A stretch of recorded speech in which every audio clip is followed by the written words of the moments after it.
kur flitet për njeriu dhe për parësitë e tij si krijesë e Zotit fuqiplot, si qenie e përgjithshme në këtë rast, mund të përmendën një mori përparësish që e bën njeriu më superior, e bën njeriu të jetë i dalluar, i veçuar në kuptimin pozitiv nga shumica e krijesave të Allahut fuqiplot.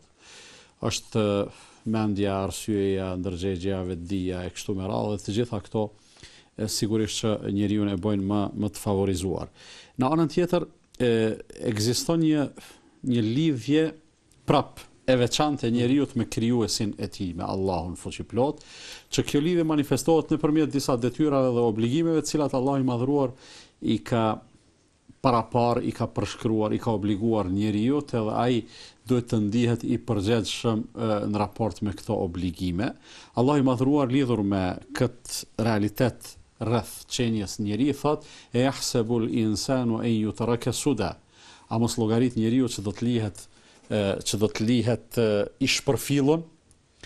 Komentatorët këtë ajet, këtë shprehje kësaj, domethënë këtë shprehje kuranore të kësaj natyre, kanë thënë qëllimi i kësaj shpërfillje që përmendet në ajet është a mos llogarit njeriu që do të lihet pa u urdhëruar dhe pa u ndaluar, derisa i lirësh, pa i u thonë gjithsesi, pa i u thonë këtë punë bëje se e ke obligim, edhe këtë punë mos e bëj se e ke të ndaluar, edhe gjithsesi këto kërkesa hyjnore ose më mirë me thonë këto urdhëresa dhe udhëzime hyjnore në një farë mënyrë e bojnë kornizën e përgjegjësisë njerëzore. Njeriu pra në bazë të kësaj është i përgjegjshëm. Njeriu bëhet i përgjegjshëm pra për shkak të përparësive të shumta, për shkak të avantazhit të madh, për shkak të një afërije të cilën e ka me Allah. Përparësia, ku qëndron avantazhi? Po përparësia qëndron në faktin se njeriu është bërë, sikurse e kemi thënë të kaluarën, epiqendra e kësaj ekzistence. Allah i madhruar ka krijuar këtë çka ka krijuar, realisht i ka vënë në shërbim të njeriut.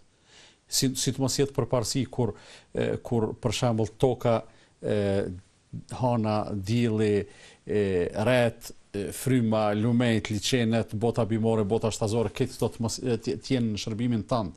Kjo është një përparësi jashtëzakonisht e madhe, për arsye se paramendo njeriu me avancimin e vetdijes së tij, me të arriturat shkencore teknologjike, ka filluar të prodhojë gjëra për ta përmirësuar standardin e vet në mënyrë, si me thonë, sintetike ose artificiale ose kështu me radhë. Mirë, po janë disa gjëra elementare të cilat nuk e kanë humbur asnjëherë vlerën e tyre dhe nuk do ta humbin kurrënjëherë, që në një farë mënyre me to është e lidhur mirëqenia edhe mbijetesa e njeriut, sikur janë ushqime të ndryshme, me origjinë bimore, me origjinë shtazore, dhe sa më të pastërta, sa më origjinale të jenë ato, sot certifikohen me certifikata më të veçanta, quhen bio e kështu me radhë. Dhe të gjitha këto pra janë në shërbim të njeriut. A nuk është avantazh i madh ky? Sigurisht që po. E tash çdo përparësi i ka edhe përgjegjësitë e veta, dhe kjo është jashtëzakonisht e natyrshme.